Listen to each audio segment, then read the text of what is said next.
மாவட்டம் சூலூர் அடுத்த பதுவம் பள்ளியை சேர்ந்த தாழ்ந்தப்பட்ட மக்களுக்கு அரசு வழங்கிய இடத்தில் வீடு கட்ட இடையூறு ஏற்படுத்தும் கிராம நிர்வாக அலுவலர் மீது ஆட்சியரிடம் மனு அளித்த பொதுமக்கள். கோவை மாவட்டம் சூலூர் அடுத்த பதுவம் பள்ளியை சேர்ந்தவர் சரோஜினி. இவருடன் மைதிலி, துளசி, சுமித்ரா, மாரத்தாள், சரஸ்வதி என 35 பேருக்கு கடந்த 2012ஆம் ஆண்டு ஆதிதிராவிடர் மற்றும் பழங்குடியினர் நலத்துறை சார்பாக பதுவம் பள்ளியில் வீட்டுமனை பட்டாக்களை அரசு வழங்கியது.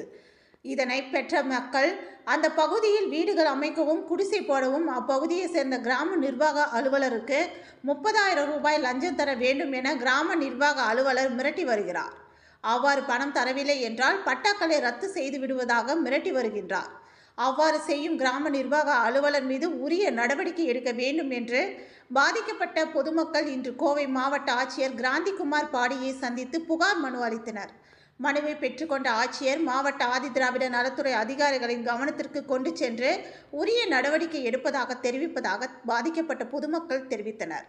இந்த நிகழ்ச்சியில் பதுவம் பள்ளியை சேர்ந்த கார்த்திக், பதுவம் பள்ளி 1வது வார்டு செயலாளர் ராமசாமி, பதுவம் பள்ளி 9வது வார்டு செயலாளர் ராசா என்கின்ற சண்முகம் மற்றும் பாதிக்கப்பட்ட சரோஜினி உள்ளிட்ட பலர் கலந்து கொண்டனர் என்பது குறிப்பிடத்தக்கது. வணக்கம். கோவை மாவட்டம் சூலூர் வட்டம் பதும்பள்ளி கிராமத்தில் பார்த்திங்கன்னா 2022 தமிழக முதல்வரால் ஒரு நிகழ்ச்சியில் ஆதிதிராவிட நலத்துறை மூலமாக ஒரு பட்டா ஒரு 80 பட்டா கொடுத்துருக்காங்க. அந்த 80 பட்டா கொடுத்த பட்டாவில் சில பேர் வீடு கட்டிட்டாங்க, சில பேர் வசதி இல்லாதனால வீடு கட்டாமல் நிப்பாட்டியிருந்தாங்க. இப்போ கடந்த ஒரு வாரத்துக்கு முன்னாடி போய் வீடு கட்டலான்னு போகும்பொழுது அங்கே இருக்கிற கிராம நிர்வாக அலுவலர், அந்த அம்மா பேர் கட்டது இல்லைங்க, அந்த அம்மா அங்கே இருக்கிற சில ஆளுகளை தூண்டிவிட்டு அந்த இடத்துல வீடு குடிசை போடக்கூடாதுன்னு சொல்லி இந்த தாழ்த்தப்பட்ட மக்கள் மேல் ஒரு தேவையில்லாத சில விஷயங்களை கட்டவிழ்த்து அங்கே குடிசை போடாத அளவுக்கு வேலை செஞ்சுட்டு இருக்கிறாங்க. இது ஆதிதிராவிட நலத்துறை மூலமாக கொடுத்த பட்டாவை இவங்க கொடுக்கக்கூடாது, இவங்க குடிசை போடக்கூடாதுன்னு சொல்கிறதுக்கு இவங்களுக்கு என்ன அதிகாரம் இருக்குது எங்களுக்கு தெரில.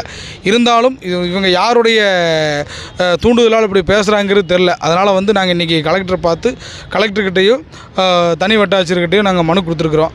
இவங்களுக்கு கூடிய சீக்கிரத்தில் அந்த இடத்துல வீடு கட்டுறதுக்கான முயற்சியை கவர்மெண்ட் செஞ்சு கொடுக்குன்னு சொல்லி கேட்டுக்கிறோம்.